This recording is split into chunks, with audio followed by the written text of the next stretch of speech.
ब्राह्मण कहता है कि लोग हमें कोई पूजता नहीं, प्रणाम नहीं करता। अरे ब्राह्मण के पास ब्रह्मत्व हो तो दुनिया की तो बात छोड़िए, स्वयं 3 लोकानाथ हाथ जोड़कर सामने आके खड़ा हो जाएगा। कथा आती है रामायण में, दंडकारण्य वन में एक महात्मा रहते हैं जिनका नाम है अगस्त। 14 भुवनों का मालिक नारायण प्रभु राम बन करके आए और महात्मा अगस्त के सामने हाथ जोड़कर चरण छूकर हाथ जोड़ करके खड़े हो गए और क्या कहने लगे, देखिए। अब सो मंत्र देहु प्रभु मोहि, अब सो मंत्र देहु प्रभु मोहि, जेहि प्रकार देहु मुनि द्रोही। अब सो मंत्र देहु प्रभु मोहि, अब सो मंत्र देहु प्रभु मोहि, जेहि प्रकार मारहु मुनि द्रोही। अब सो मंत्र देहु प्रभु मोहि, जेहि प्रकार मारहु मुनि द्रोही। अब सो मंत्र देहु प्रभु मोहि, जेहि प्रकार मारहु मुनि द्रोही। राम जी कहते हैं, गुरुजी मुझे मंत्र दे दो जिससे प्रकार से, जिसके प्रभाव से मैं निशाचरों का वध कर डालूं। हाथ जोड़े, पाम छुए, चरण छुए। कौन कहता है कि ब्राह्मण को लोग पूछते नहीं? ब्राह्मण के पास ब्रह्मत्व भी तो होना चाहिए। सुपारी खाते हैं, गुटखा खाते हैं, तम्बाकू खींचते हैं, पौआ ढक्कन अंगूठा खोलते हैं, फिर कहेंगे पूजा, तो काहे की खाक पूजा होगी? ब्राह्मण ब्रह्मत्व को बचा करके रखे, 3 लोक 14 भुवनों का नायक तुम्हारे चरणों में गिर पड़ेगा। ब्रह्मत्व तो हो, सुदामा बन करके बताइए, भगवान रो रो करके तुम्हारे तल में दो दें। गायत्री का प्रभाव मैंने अपने जीवन में देखा है। यूपी में एक जगह पड़ती है एटा। मैं अपने विद्यार्थी काल की बात बता रहा हूं और जो बोल रहा हूं 100% सही है। एक तांत्रिक ने मुझे लोभ दिया, मैं स्कूल से लौटा था और उसने मुझे कहा कि 11,000 रुपया दक्षिणा में दूंगा, मेरे साथ अनुष्ठान करने को चल। जिसने उस समय जेब में 11 रुपया भी ना होता और कोई 11,000 रुपये की बात कह दे, और मैं उसके संग साइकिल पर बैठ करके एटा यूपी में पहुंच गया। 1 नंबरी वो तांत्रिक था, उसने किसी को मारने के लिए सौदा ले रखी थी। ये मैंने अपनी आंखों से देखा। मरघट में वो गया, उसने जलती हुई खोपड़ी उठाई, उसमें खर गधे का रक्त डाल करके उसने उसमें हवन किया। मेरे सामने ही की सब घटना है। और जिस समय रात के समय में वो मनुष्य की खोपड़ी में गधे के खून के साथ में वो कुछ ऐसी चीजें डालता था, उसमें से जीवात्मा रोती थी जोर से, उसकी वो किसी स्त्री को मारने के लिए। वो घटना इस प्रकार की थी, किसी माँ को एक ही बेटा था, एक्सीडेंट में वो खत्म हो गया। अब उसकी वो पुत्र वधू थी, उसके ऊपर उसकी जो देवती थी पूरी प्रॉपर्टी के ऊपर कब्जा करना चाहती थी। 50 करोड़ रुपए की प्रॉपर्टी थी, बहुत जमीन, दुकानें वुकानें, बहुत कुछ था। अब वो तब हो उस स्त्री को, ये लोग कितने घिनौना काम कर डालते। तो उसकी लड़की ने ठेका दिया था उसको, ये तो मुझे बाद में पता चला था। और उस स्त्री को मारने के लिए, और उसने जो वो किया, वो मेरी रोम रोम कांपे। मैं सोचूं, हे परमात्मा, कैसे भी इस जल्लाद से कैसे भी बचा दे। दूसरे दिन की बात थी, एक दिन तो मैंने पूरा नजारा देख ही लिया था, इसलिए मैं बहुत नफरत करता हूं तांत्रिकों से। उसने मुझसे पान के पत्ते मंगाए, पान के पत्ते, कहा सामने दुकान से पान के पत्ते लेके आ जा, और मुझे मौका मिल गया।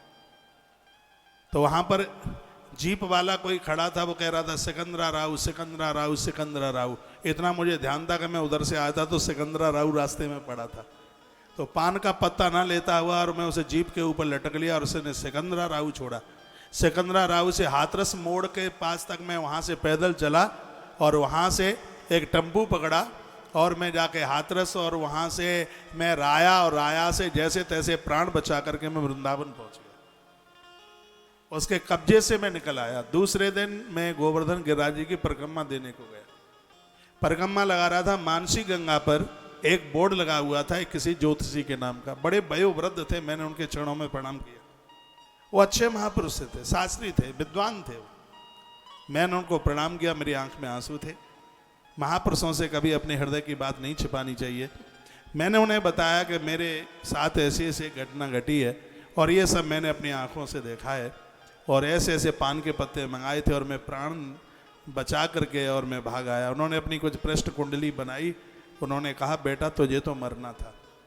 जब यह तांत्रिक का काम पूरा होता तो तुझे बलि चढ़ाने के लिए ले जाया गया था, तेरी गर्दन उतारी जाती। लेकिन बेटा मैं तुझे पूछना चाहता हूँ, तूने कोई विशेष अनुष्ठान तो नहीं किया? मैंने कहा, गुरुदेव 8 दिन पहले मैंने 1.25 लाख गायत्री का अनुष्ठान एक पूरा किया। वो कहते, बेटा गायत्री माँ ने तुझे बचा लिया। उस दिन से लेके आज तक मेरा गायत्री जप नहीं छूटा। ये गायत्री माँ का प्रभाव मैंने देखा। मैंने तो अपनी लाइफ में खैर भगवत कृपा से बहुत अनुष्ठान किए। जो भी ब्राह्मण लोग, तपस्वी, साधक, आचार्य लोग, मैं बहुत प्रार्थना पूर्वक मैं निवेदन करना चाहूँगा, जब किसी के घर में भोजन किया जाता है तो उस भोजन में, भंडारे में उसका पाप, ताप, प्रताप, संताप सब कुछ चल के आ जाता है। कैसे कैसे उसने वो पैसा कमाया, सगरा पाप लाद लेता है। लेकिन जब हम गायत्री का जप करते हैं तो ये गायत्री माता के प्रभाव से ही उस अपराध से मुक्त हम लोग हो पाते हैं। इसलिए यहाँ से महापुराण में भी बड़ा अद्भुत वर्णन किया गया है, गायत्र्या लक्ष्यहीनम तु वेद कार्य न योजयेत्। इसमें वर्णन है कि जिस ब्राह्मण ने 1 लाख कम से कम गायत्री का जप नहीं किया, वो वेद कार्य में बैठने के लायक नहीं है। यदि गलत बोल रहा हूं तो मेरी बात काट के बताए कोई, यदि गलत है तो फिर बताए कि तुम ये गलत बोल रहे थे। ब्राह्मण के पास ब्रह्मत्व होना चाहिए। आज अनुष्ठान होते, अनुष्ठान क्यों फलीभूत नहीं होते? आलोचना नहीं है, अनुष्ठान करने वालों का मुंह जर्दे से भरा हुआ होता है।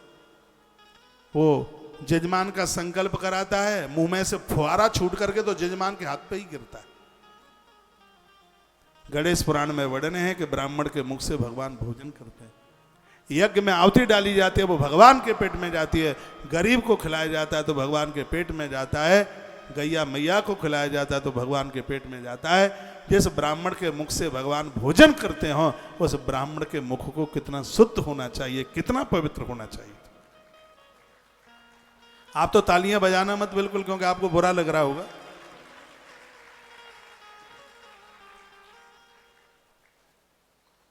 तो ब्राह्मण लोगों को जनेऊ भी धारण करना चाहिए और नित्य गायत्री का जप करना चाहिए।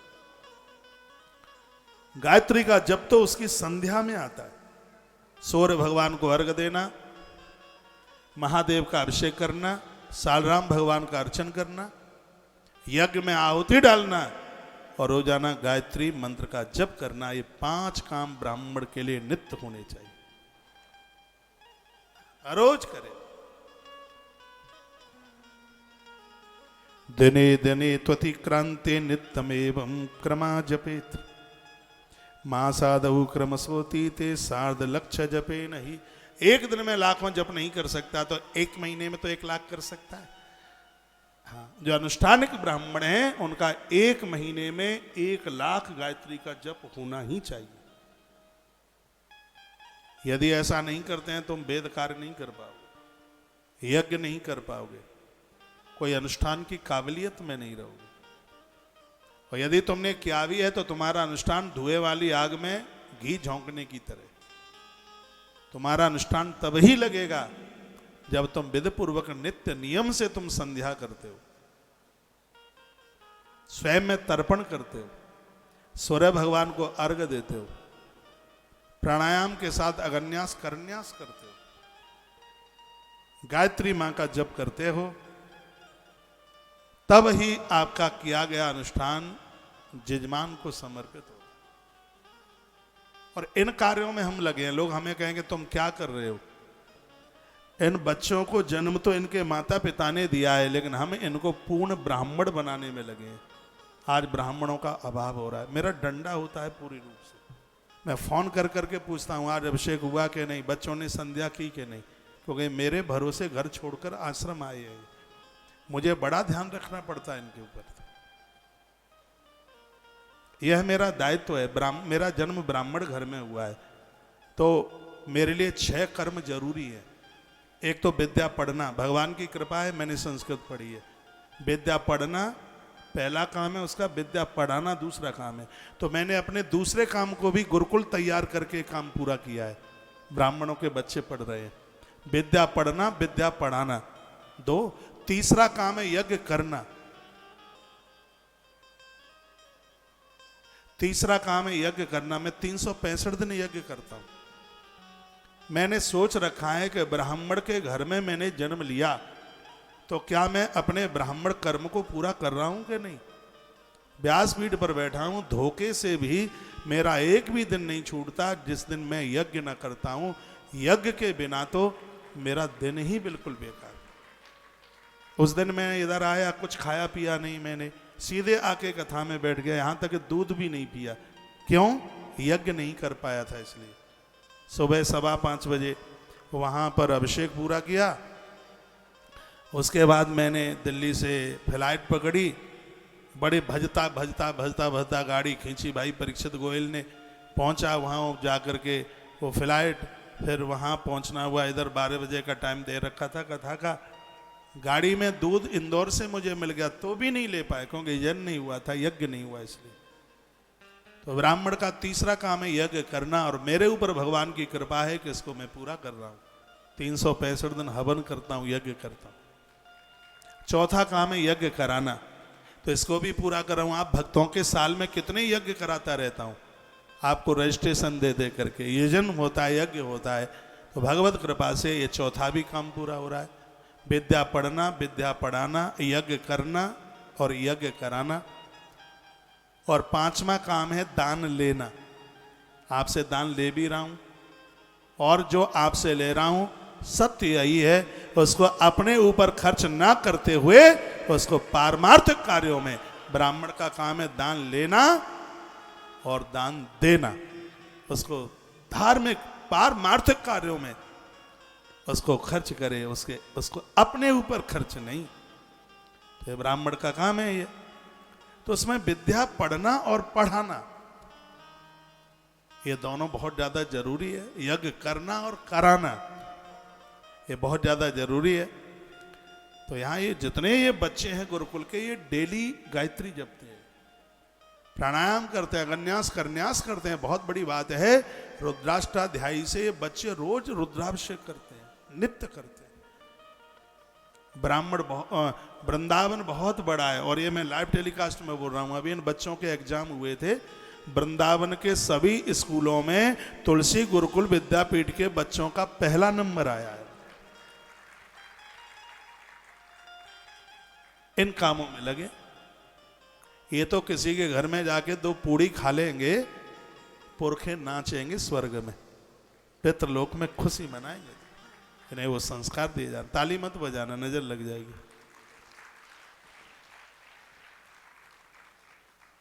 इस श्लोक को मैं जीवन भर भूल नहीं पाऊंगा। कौन सा श्लोक है? जो अभी मैंने आपके सामने बोला, गायत्र्या लक्ष्यहीनम तु वेद कार्य न योजेत। जिस ब्राह्मण के पास 1 लाख गायत्री का जप नहीं है, वो वेद कार्य में बैठने के लायक नहीं। उसको वेद कार्य से पुराण ने दूर रखा उसको। ये बात कही गई। दिने दिने त्वत्क्रांते नित्यम एवं क्रमा जपेत मां साधु क्रम सोती थे साध लक्ष्य जपे नहीं। 1 लाख जप एक दिन में नहीं हो सकता, तो उसको 1 महीने में पूरा कर दीजिए। 1 महीने में पूरा नहीं हो सकता तो उसको 3 महीने में पूरा कर दीजिए। वर्ड ने 3 महीने में भी पूरा नहीं हो सकता तो 1.25 लाख गायत्री का जप 1 वर्ष में पूरा कर दीजिए उसको। यह होना चाहिए।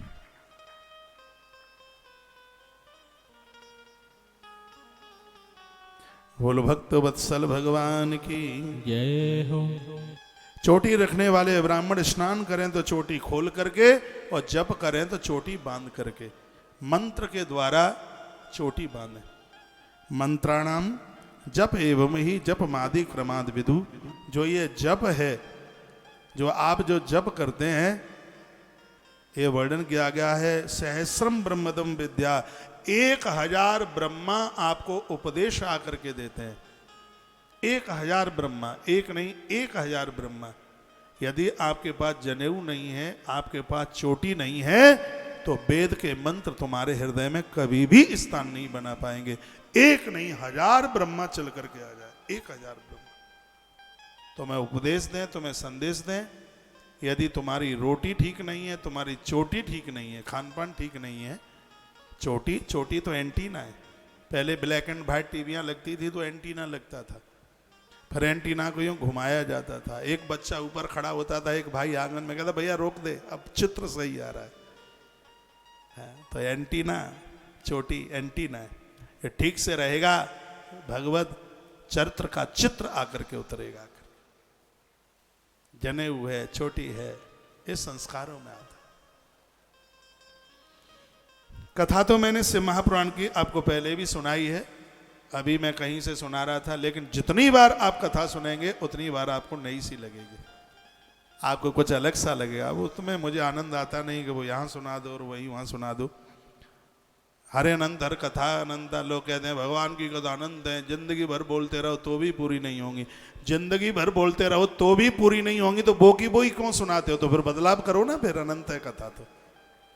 हाँ, जो यहाँ सुनाई है तो अगली जगह तो दूसरी होनी चाहिए। अब मुझे 4 दिन हो गए हैं आपके बीच में, आज चौथा दिन है, इतने पन्ने पढ़ पाया हूँ। ये 4 दिन में इतने सुनाए हैं, इतने देखो तो लो एक बार, इतने सुनाए हैं आपको 4 दिन में इतने। और बकाया कितने हैं अभी? बकाया इतने हैं, ये देख लो, ये बकाया है अभी। सुनाए हैं इतने 4 दिन में और बकाया है इतने। इतनों को सुनाने के लिए सालों साल लगेगी। इसलिए हर बार मुझे कुछ नया सा सुनाने का मन करता है। ये मैं अपनी कोई बड़ाई नहीं कर रहा हूं।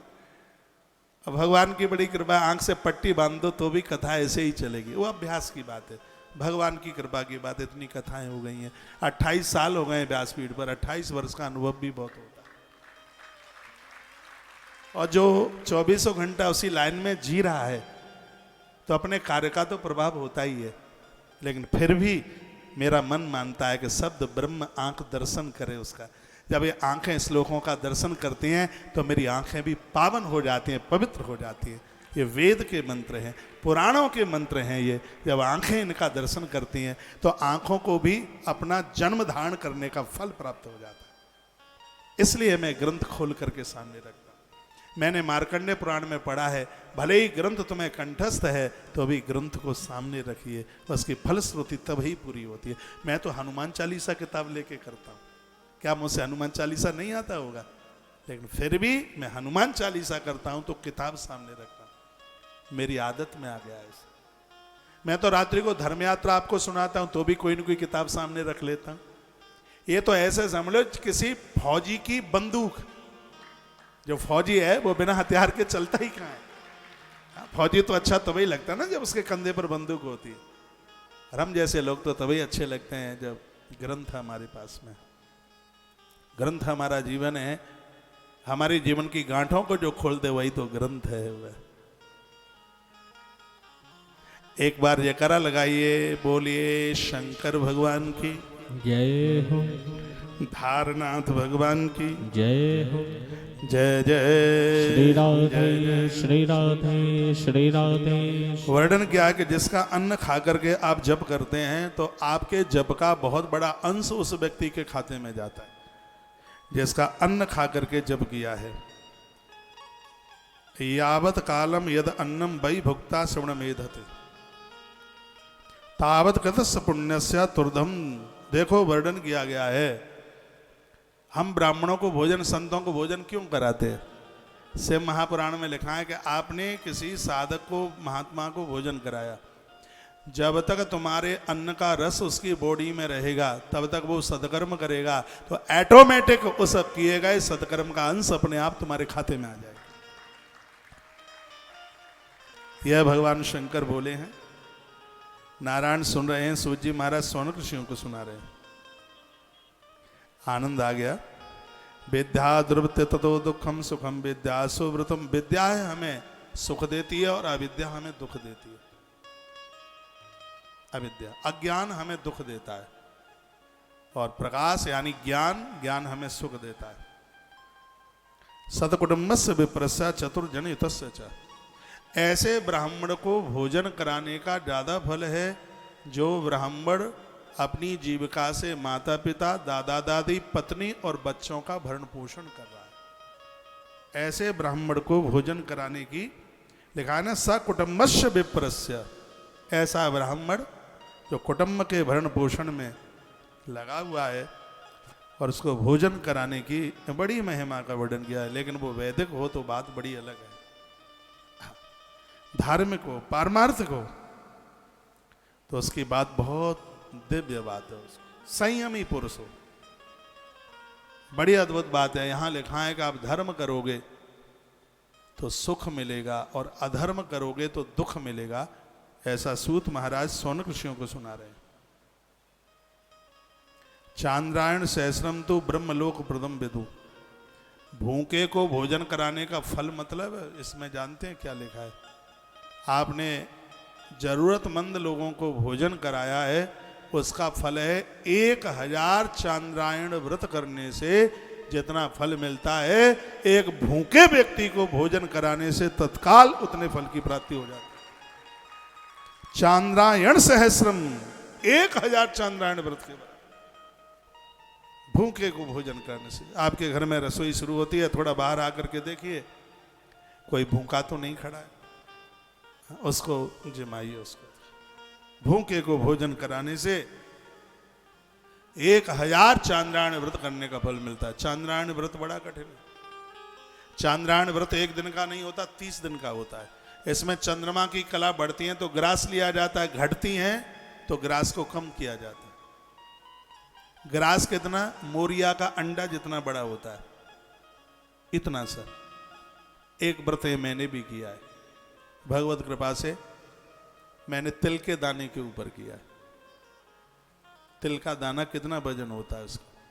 एक दिन में 1, दूसरे दिन में 2, तीसरे दिन में 3। सुबह 5 बजे आसन पर बैठना और रात्रि को 11 बजे उठना, चंद्रमा का दर्शन करके 1 लोटा अर्घ देने के बाद में वो 1 तिल का दाना लिया जाए। बहुत कठिन है। शरीर ऐसा हो गया भैंस की तरह काला, बिल्कुल खड़े होते ही नीचे गिर जाऊं। डॉक्टर कहता था कि बचोगे नहीं। लेकिन एक बात मैं बहुत भाव से बोल रहा हूं, हृदय से आनंद से बोल रहा हूं। जब मैंने यह चांद्रायण व्रत किया, मैं दावानल कुंड पर रहता था वृंदावन में, तो जब से चांद्रायण व्रत हुआ पीछे मुड़ करके देखने की जरूरत नहीं पड़ी। इस व्रत ने इतना कुछ दिया। इसकी व्याख्या मैंने अपने गुरुजी से सुनी थी। मेरे महाराज जी ने, मेरे गुरुजी ने 3 चांद्रायण व्रत किए। एक बार हम पार्क में बैठे हुए थे, महाराज श्री जी झूले पर थे और हम सब बच्चे बैठे हुए थे। उन्होंने कुंभ की महिमा कुछ सुनाई और चांद्रायण व्रत का महात्म्य सुनाया उन्होंने।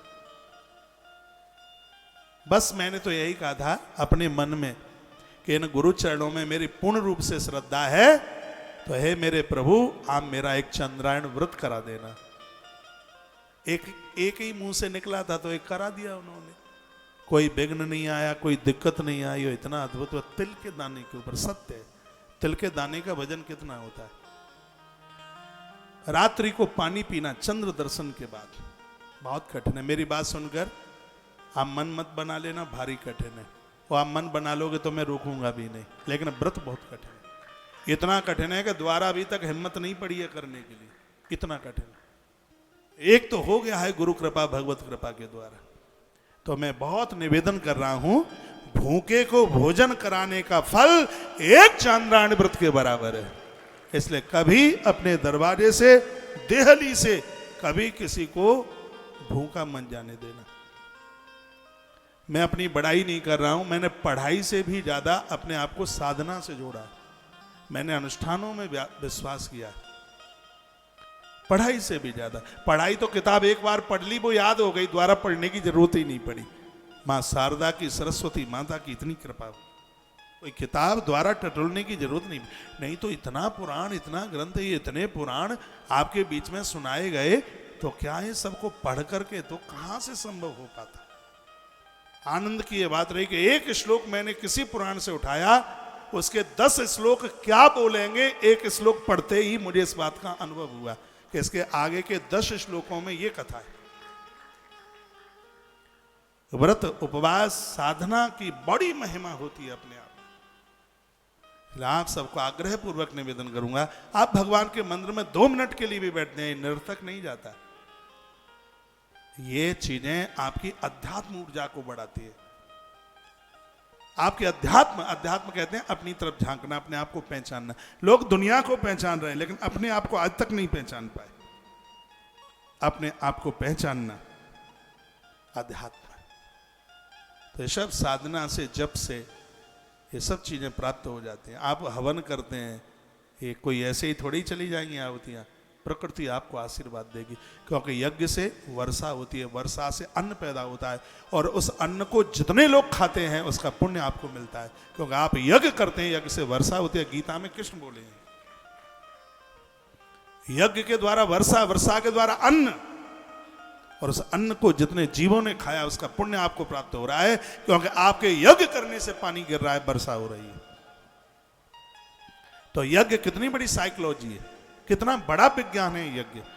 जिस देश में यजन होते हैं वहां महामारियां नहीं फैलती, वहां बीमारियां नहीं फैलती। वृंदावन में बीमारी नहीं आई, क्योंकि वहां हरे नाम हरे नाम हरे नाम केवलम। कोरोना जैसी बीमारियां कहां टीवी पर नहीं आपने देखा हुआ, नहीं चला था टीवी पर। जब वृंदावन में कोई मौत हुई हो, वृंदावन में कोरोना, हम लोगों ने मुंह से मास्क नहीं लगाया। अब तो मुझे चिंता की कोई बात ही नहीं है, मैंने वैक्सीन नहीं लगवाई। हाँ, अब क्या है, अब क्या की चिंता है। लोगों ने कहा ये हो जाएगा, वो हो जाएगा, फला हो जाएगा, ठिकाना हो जाएगा, वहां नहीं कहा तुम विदेश नहीं जा पाओगे, कहा मुझे जरूरत ही क्या है, नहीं जाऊंगा तो नहीं जाऊंगा, क्या है। हाँ, मुझे क्या की चिंता है, क्योंकि जो वैक्सीन लगवा लेंगे बस वो ही बचेंगे, और जो वैक्सीन नहीं लगवाएंगे वो सब ऊपर जाएंगे। कहा हम चले जाएंगे तो ठीक है ना, वहां भगवान का दर्शन हो जाएगा। वहां तो कोई मैं अपनी महिमा युक्त बातें नहीं आपको बोल रहा हूं, ये जितना भी जब साधना है, इससे अंदर का तंत्र मजबूत होता है। पहले के लोग हजार साल तक, पहले के लोग लाख वर्ष तक जीवन जीते थे, उनके पास संयम था, खान पान था, उनकी दिनचर्या थी, वो 9 बजे तक नहीं सोते थे, वो भोर में जल्दी जागते। कौवा कबूतर को इंजेक्शन नहीं लगता, क्योंकि ये जीव घोंसले में नहीं रहते सूर्योदय के बाद, ये सूर्योदय से पहले अपना घोंसला छोड़ देते। ना बेचारी कोयल को कभी खांसी होती, आप दे मुट्ठी भर भर गोलियां खाते हैं, लेकिन बंदरिया नहीं खाती, बिल्कुल बंदर नहीं खाता। उन जीवों को इतनी दवाई की जरूरत नहीं पड़ती, क्योंकि वो उस तरीके से जीवन जी रहे हैं। लेकिन आदमी इतना बीमार हो गया है, इतना परेशानी में है, इतना दिक्कत में है। थोड़ा सा अपना सिस्टम बदलिए, 3 समय को सुरक्षित रखिए, जगने का, सोने का और खाने का। कभी तो आप 2 बजे खाते हैं, कभी सुबह 6 बजे खा लेते हैं, पता ही नहीं लगता कि तुम्हारा टाइम क्या है भोजन का। मैंने आपको 6 बजे भी खाते देखा है, मैंने आपको रात को 12:30 बजे भी खाते देखा है। एक समय तो हो आपका। साधु बादाम अखरोट नहीं खाते, आप ये सोचें तो भी हट्टे कट्टे रहते हैं, क्योंकि उनका एक टाइम है, समय। उस समय के बाद हम जैसे लोग रात को 12 बजे के बाद पानी नहीं पीते, प्राण भले ही चले जाए, पानी नहीं। जीभ पर 12 बजा, मरो कल सो आज ही मर जाओ, पानी नहीं जाएगा मुंह में। स्वस्थ हैं, मस्त हैं, और सच मानिए व्यस्त भी है, आनंद हो रहा है।